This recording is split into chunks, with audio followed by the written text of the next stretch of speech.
Good evening, everyone. I love the sound of community. It's good. It's good to be with you all.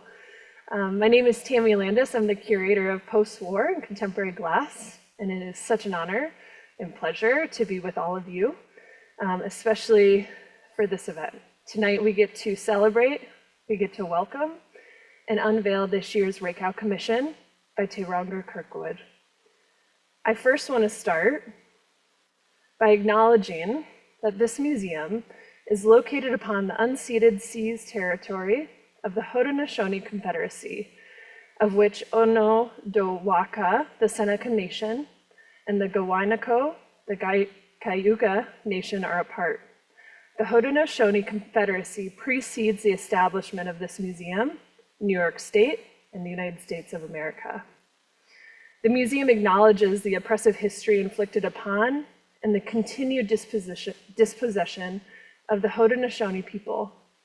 We honor their ongoing connection to these lands and waters. We ask that all who are present to consider the many legacies of violence, displacement, migration, and settlement that connects us all. This is a living land acknowledgement, and we will continue to revise and strengthen it as we continue to learn as an institution and in collaboration with others.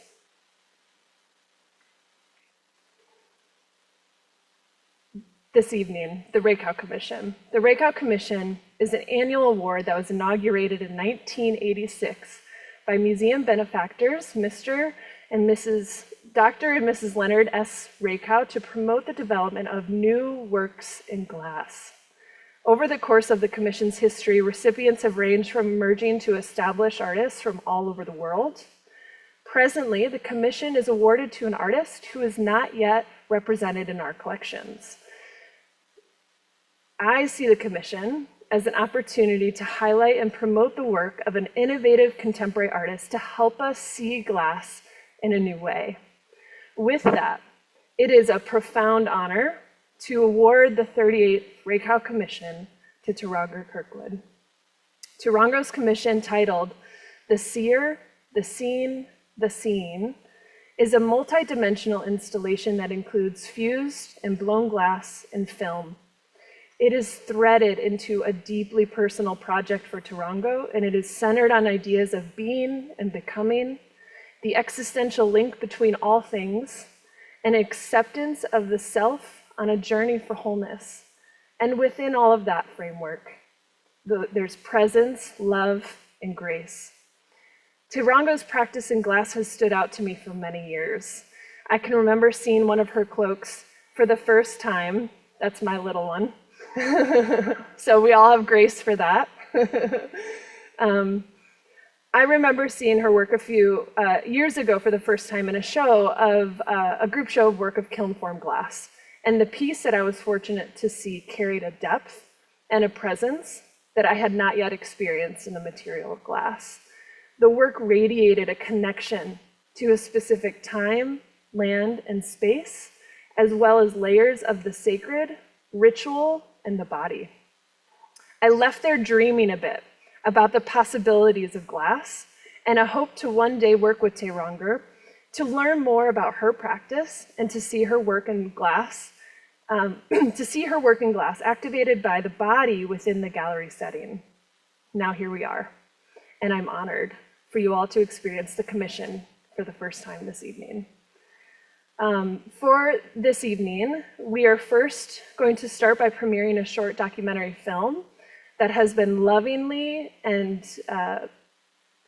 just profoundly put together by some really clever and masterful colleagues of mine, Bradley Pataka and Alexis Gethin. If you're here, if you stood up right now, no one would see you, but I want to acknowledge you and your work on that. And from there, that film is going to allow us to step in to see how this year's commission came together. Following that, Rongo is going to spend some time up here sharing a bit about her practice. And then from there, Rongo and I are going to speak in conversation about the commission specifically and some of the concepts, the ideas, and also those tactile, nuanced details that I know you really want to know about. And then from there, we will invite some time for some Q&A. For those of you that are watching online, please do put those questions in the Q&A chat. Those of you that are here in person, write it in that old school method of writing on paper or put it in your phone or just remember it. I would love to hear your questions. And then from there, I invite all of you that are here in person to join us upstairs as we see the work for the first time. So excited. It is now installed at Contemporary Art and Design Wings, in the Contemporary Art and Design Wing. And for those of you joining us online, I hope you can pencil in some time to come see us and see this work. Bow to the mountain, cleanse the river flow. Let your ancestors know that you're here to stay.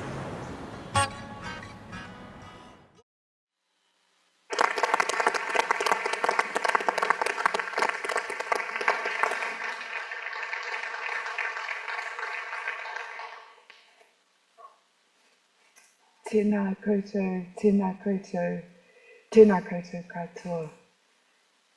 Wow, that was surprisingly hard to watch.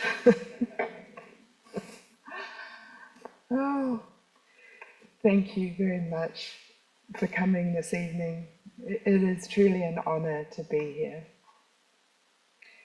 I would like to begin by thanking the Koring Museum of Glass and their remarkable team for the privilege to be this year's recipient of the Rakow Commission.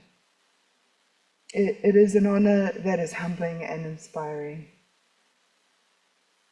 I really deeply appreciate this opportunity. Like many artists, I'm willing to endure both the pleasure and the pain of what it takes to bring a thought into form, regardless of whether it is noticed, accepted, rejected, or recognized by the outside world. However, I do realize that underlying the creative drive to express is also a desire to connect. For me, this commission represents much more than an opportunity to create. It's an opportunity to connect and share. My most heartfelt gratitude to Tami. Thank you for truly seeing me and my intent. I also extend my gratitude to the remarkable, talented people that I have worked with to realize this commission. My studio assistants, Sophia and Louise, the dream team hotshot heroes, Phil and Scotty, the master weaver Shona Tawhio, my father, Rongo Kirkwood, Te Metara, Brad Pattock and the film crew, and the incredible and amazing Jen Rayoul, the photographer. Thank you also to the curators Nigel Burrell, Justine Olsen and Claire Francis Franklin, who gave their time to speak about my practice. I consider it to be a privilege to be an artist, to dedicate one's life to examination and creative expression as an occupation is a freedom that I do not take lightly. And I recognize and appreciate all those individuals who enable me to do this. I firmly believe that there is no better life lived than one driven by inspiration, coupled with a desire to be of service.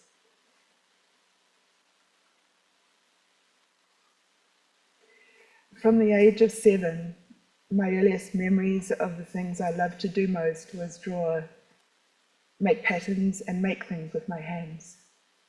I'm fortunate to come from a creative family, both parents having a natural artistic leaning along with my grandmother, who was a potter and a painter of watercolours. They heavily influenced my perception of the world. So the big question, why glass? Well, it was all down to a chance meeting that inspired a complete life path change for me. this guy. He didn't know it at the time, but he planted a seed of inspiration in me that would flourish more than 12 years later. I met Danny when I left New Zealand and moved to London as a naive, impressionable teenager of about 19 years old. His thinking was integrated, metaphysical, and universal, and he expanded and shifted my way of perceiving art. His aliveness and openness was inspiring, and the scale of his work had a transcendent magnificence about it. So after being in London for just a year, I continued living in the UK, but I moved to the Midlands in a secular job in human resource management. And after that, I returned back to New Zealand in my early 30s. And I happened to come across an advert in the newspaper for a weekend workshop with a fused glass artist called Dermot Kelly. I was inspired to go because of that earlier interaction with Danny and the impact that his work had had on me. From the first moment I approached the material in that weekend workshop with Dermot, I knew I had found a way into expression. I saw how I could layer colour, light, meaning and form. And at the end of that weekend workshop, I came away with this small piece of glass that I'd layered about 3 different colours to create a really deep green. I went back to my family's batch, which is a holiday house, having just returned from the UK. And I lay on the beach with this piece of glass and I held it up to the sun. And I just looked at it and I just knew, man, I just know what I've got to do, and this is what is missing in my life creatively. People often ask, what is the specific area of inspiration for my practice? And that can be tricky because to answer, because I have a high degree of openness and curiosity, and I draw on so many lines of thought and experiences and knowledge, and often seemingly contradictory schools of thought. But I'm really interested in that tension that lies between conflicting ideas. However, there are a couple of things that underlie all of that investigation, and one is a lifelong interest in exploring the unconscious, both personal and collective, and whakapapa, the interconnected threads of existence that link all things, and wairua, the life force that animates them. And through these two things, I can navigate those boundaries between past, present, and future. So I offer a frame of reference based on Māori cosmology. Te ko, the realm of potential or the void, is where all possibilities exist, but they're yet to take form. It's pure potential and limitless possibility. Te po is the realm of darkness or night, a state of development, gestation, and growth. Te po represents the unfolding process, where things begin to take shape but are not yet fully formed. And te ao marama, the world of light and understanding. It's the world of the seen, where everything comes into form. The emergence of knowledge, consciousness, and clarity, the completion of creation. And together these stages reflect a journey from the formless to the formed, the unknown to the known. And I share this as I notice a reflection of this progression directly when observing the act of bringing thought into form in my practice. I also recognize the full archetype in my approach. it takes a leap of faith. There's always new beginnings, and it always feels like a sense of becoming, and yet still carrying certainty and uncertainty, getting comfortable with being uncomfortable, attachment and detachment. So this guy was the inspiration for the first work I wanted to make after my weekend workshop with Dermot. Obviously, I had no idea what I was getting myself into. It's a manu ote, which is quite a large kite, and it's held in the Auckland Museum collection. So it took me about 1.5 or 2 years to figure out how to have a go at that form. And it was my first piece, a wall piece. And its name is Te Rangi Huamoa, named after an ancestor, but it's also the name given to my daughter by my uncle. And it represents a stage of life that I was at that point in time, in which I'd been striving to be more like men in my work life.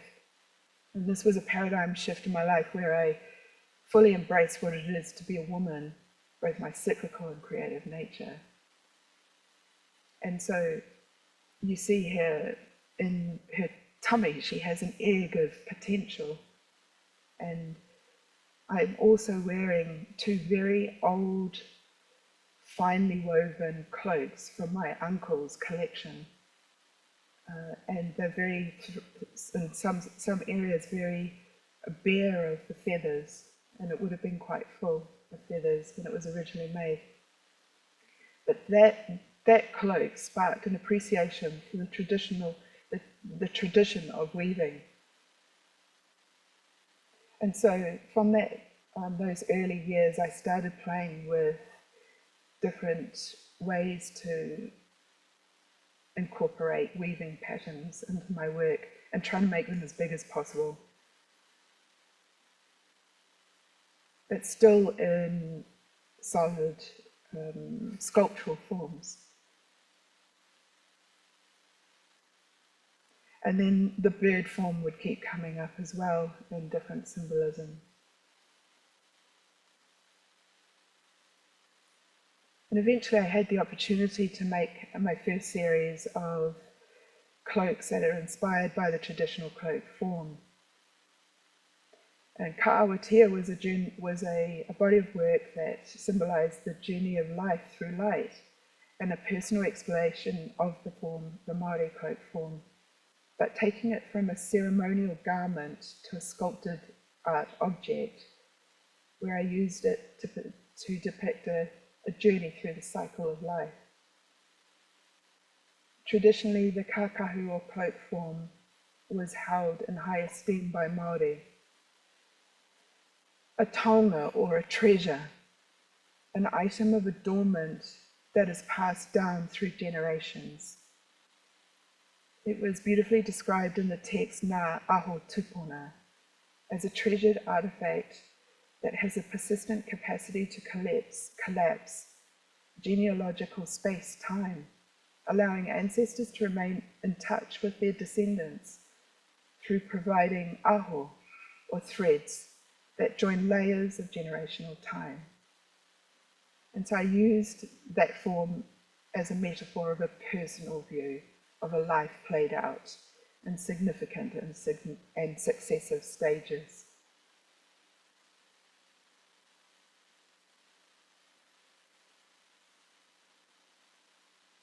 And then over the years, I started looking to integrate the cloak form into the landscape with people.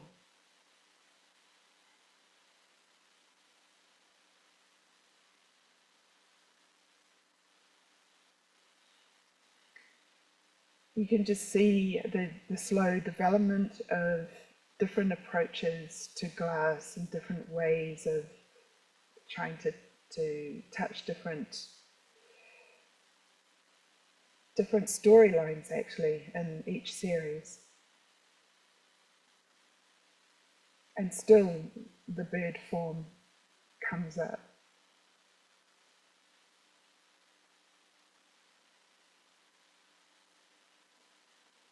And even in solid larger pieces of glass, rather than small components, there's still a weaving, the interest in weaving coming out. And in this case, I was drawing on Richard Parrish's techniques with stringers.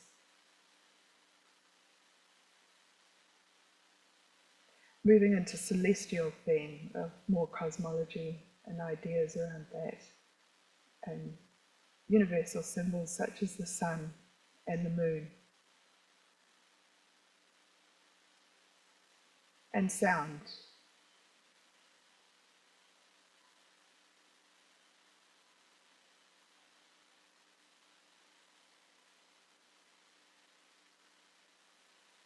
And still combining it with other materials in some cases.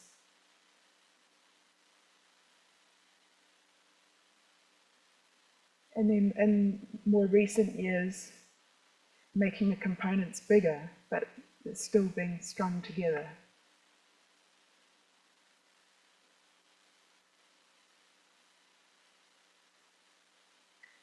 And so more recently, over the last couple of years, I've started moving into a direct interaction with the work.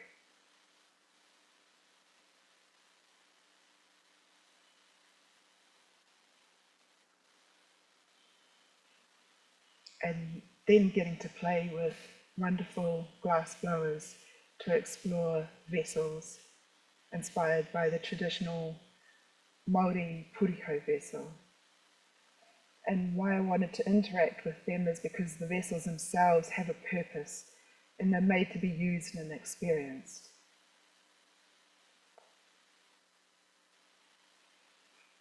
And that's where I'm at as of today.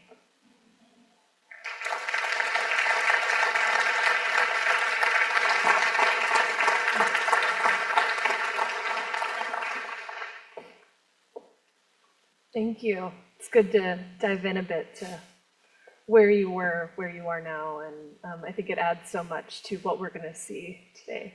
Thank you. Something we haven't talked about is the title of the work.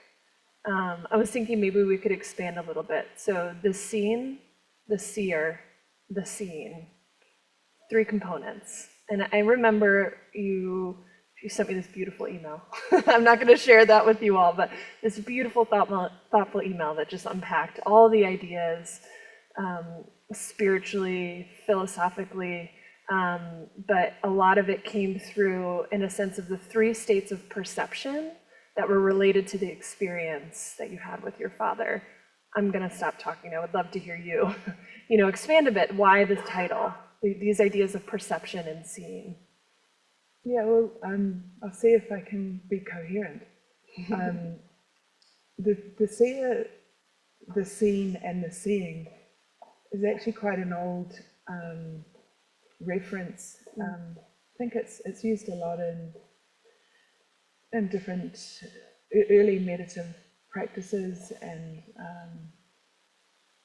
Zen. I think touches on that. And it's really about for me, my interpretation of it is that the person, the perceiving of the other person is the seer, and it's a different thing from the seeing, really seeing, and how you can when you're really present with someone, you can come into a state of grace with that person, and when you're truly looking at them, there's an openness there that's not normally available in our everyday normal interactions. And so I was pointing to that, and I only arrived at that after I had had that opportunity with Dad. I wasn't certain on how to describe that because I hadn't actually done it until we'd filmed it. Yeah, and bring us to that. You've filmed it, this really powerful moment with your father, and I've heard glimpses of how that has impacted you. And I don't know, maybe you could share a little bit about, moving beyond that. How has that been for you? How has that impacted you, and the sense of knowing who you are and your limitations and thinking, about the whole self? I just did not expect it. Dad and I were both almost overwhelmed by experiencing each other in that way, because I don't think we'd ever done that in our life. We'd never actually looked at each other in that way. I don't want to look. I don't want to look. Yeah. It feels like that, because it's all sitting there. And then when you come to that person and just openly look at them, all of those imbalanced perceptions and emotional charges of pain or injustice or anything, all of those experiences through his life and experiences from his parents that were integrated into him by default, being brought up by them. It's like I felt like I got an insight into that, and I could see, you just get a moment of seeing the complete magnificence of that person. Everything, both sides of them, and there is nothing else but love and appreciation for that person when you come into that state. How can there be anything else? And I think that was a peak life experience for me. I think your use of the word magnificence has always stood out to me, and it came through after that filming. And I think there's a quote I have, this work is about the magnificence of being alive. Yeah. Sitting on that. This work is about the magnificence of being alive, and this is such a personal work for you. But I think each of us in this room can come to this installation, and we can come to that thinking about our being and who we are, and thinking about acknowledgement and acceptance. And though we may have never worn a cloak or may never will wear a cloak, we have different modes of understanding who we are. And I think that comes through in how you put all these elements together into this installation. I was thinking, there's so many details in this work, and we could sit and talk, on each component for a long time, but the cloak itself uses black glass. It has a stream of, a line of red glass down the middle, and I know those speak to specific things for you. So wondering if you could share a little bit about the symbolism of the colors, and you've talked a bit about the form as the hawk, but what about the colors? Why black glass? Why red?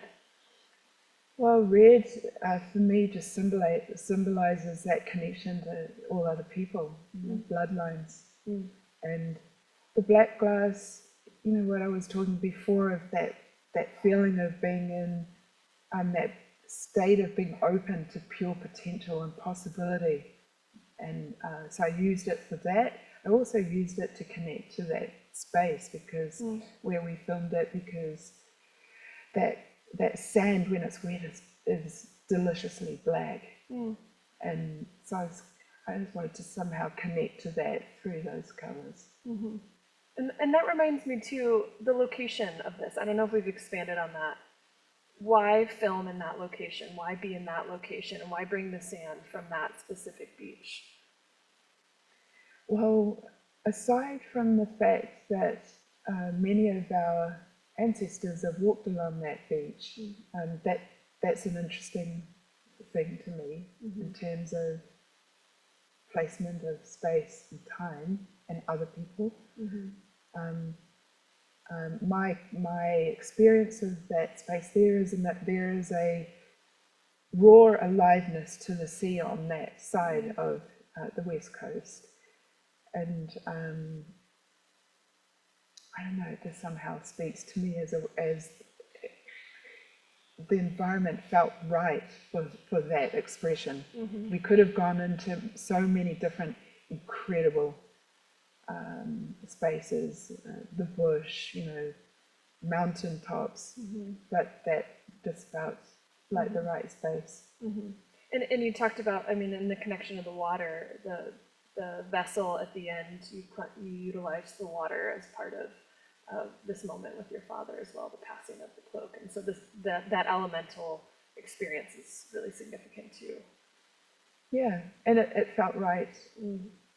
And so that whole thing was more about feeling what action felt right to honor the intention. It wasn't prescribed. Yeah, it's really profound, and I mean, I can't imagine being there in that moment, but thank you for sharing that moment. It's so personal. I mean, this is such a personal project, and here you are putting it it's not with you in New Zealand, it's here in America, and it's going to be shared with global audiences, and there's such a vulnerability but courage to that, and I just want to acknowledge that, and thank you for sharing such a personal journey in your work in glass with the Corning Museum of Glass, but also all of our audiences, for years to come. Oh, it's a privilege. Thank you. Yeah, I know, we could keep talking. Hi, audience. It's good to be with you. I would love now to open up some space if anybody has some questions. So a few housekeeping things. We do have 2 microphones up at the front. If you're here in person, we'd love for you to come up. Or we might have someone who might be able to hand you the microphone. Or if you raise your hand, say it loud, I can repeat it. The big thing is I want our virtual attendees to be able to hear a little bit too.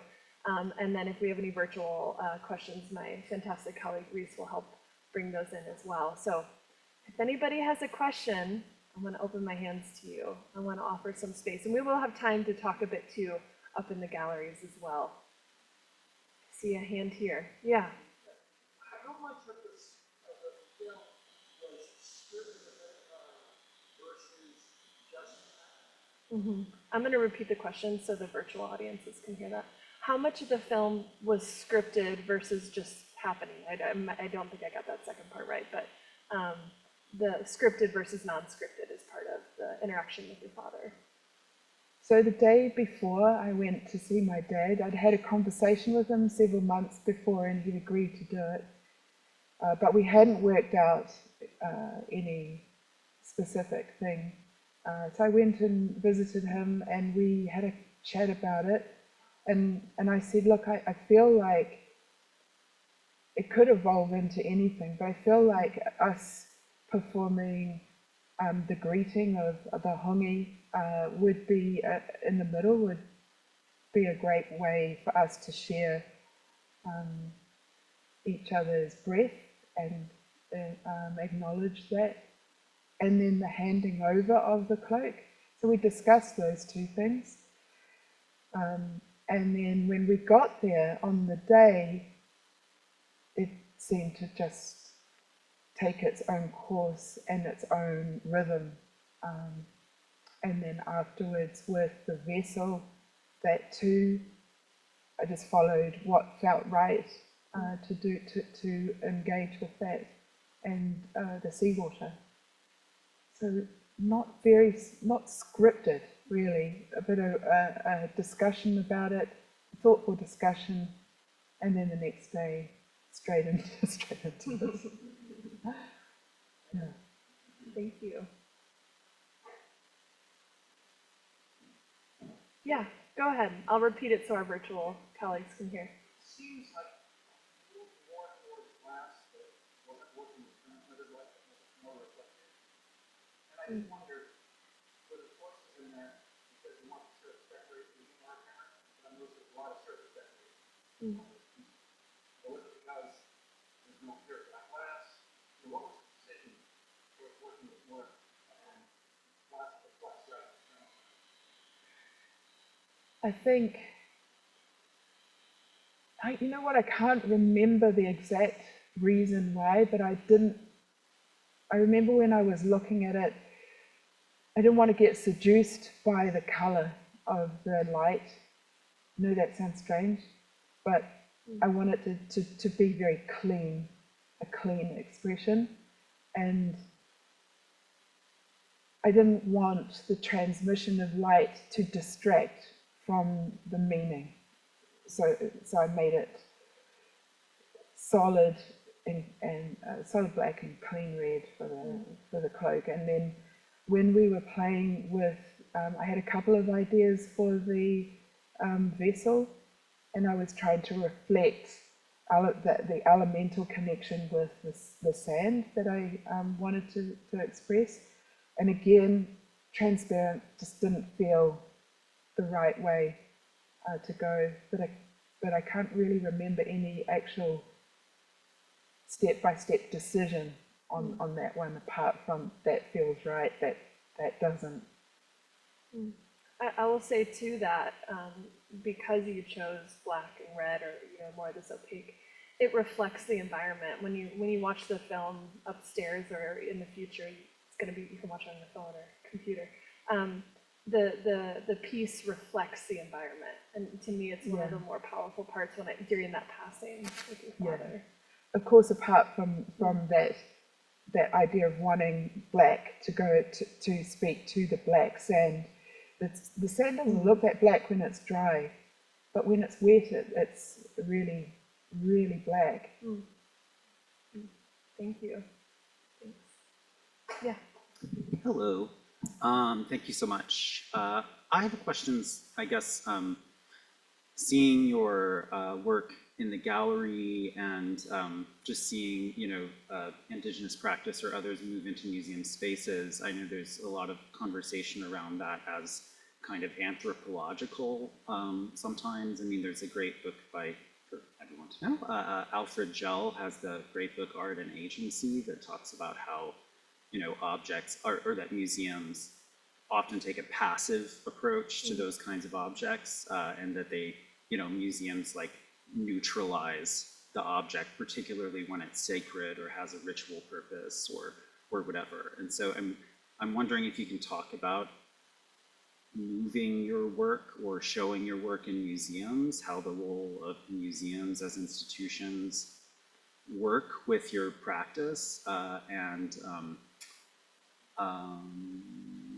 yeah, I think there was a second, I had something else in mind, but I'll stop with that. Yeah, thanks.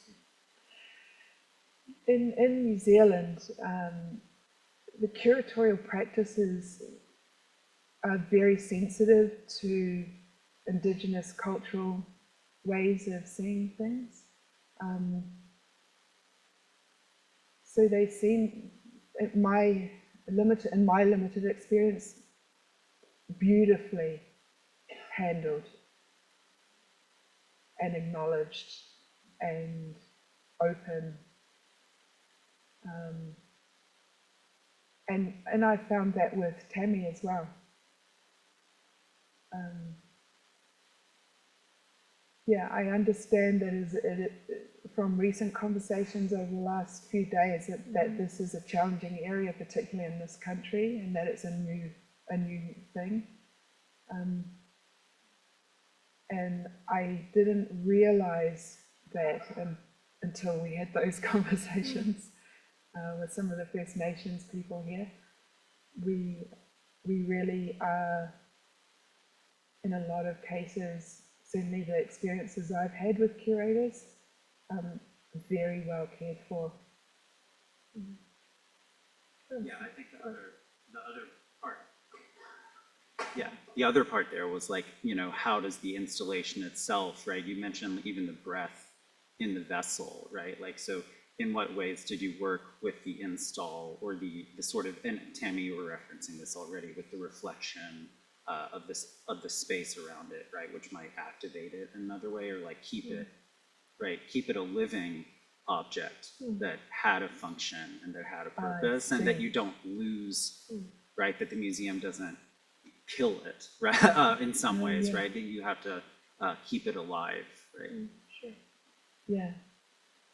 So are you meaning in terms of ongoing care of the piece in the collection, or as we come to it? Yeah, as you install in the it. sense of like an audience unfamiliar with what it is or unfamiliar with the culture potentially, right? How does it stay active for them and doesn't just become an object on the wall, right? I Is that think a that's more my curator charge. question? Yeah. Yeah. Yeah, I think that's the responsibility that we have as the institution, and I'm super thankful to have a relationship with Rongo where we can work on this organically as, times, moving forward. And my hope is that the work has breadth. I think it does. I think it does innately, and I think the film really activates it in that way, and that was critical for me when we had early conversations that the experience of the body needed to be a part of the objects, and I think Rongo has just composed this in the most beautiful way. So I think that's a charge that I'm taking on, and I take it very seriously, and in terms of Indigenous practices and how those are experienced here globally, it's something our curatorial team is thinking really deeply about, and how we think about this time and space that we're in bringing in all makers to this space. We are at time. Thank you all for your questions. Thank you so much for being here, to helping me celebrate something that feels really powerful, and it's so significant to do it collectively. Thank you for those of you that joined us virtually from all over. I know we have people from all over the world that are joining us, which is really fantastic. So those of you that are here, we now get to go upstairs. We're going to go through this walkway and take the escalators up and up to the CAD wing, and we can go experience the work together. I will say, I would encourage you, if you live locally, come again another time when there won't be as much talking and you can hear a bit more of the atmospheric sound of the film. It's really, really moving, and it really brings you into that place. But please come ask questions, and let's continue the conversation upstairs. Thank you all. Thank you to Rongo. Thank you.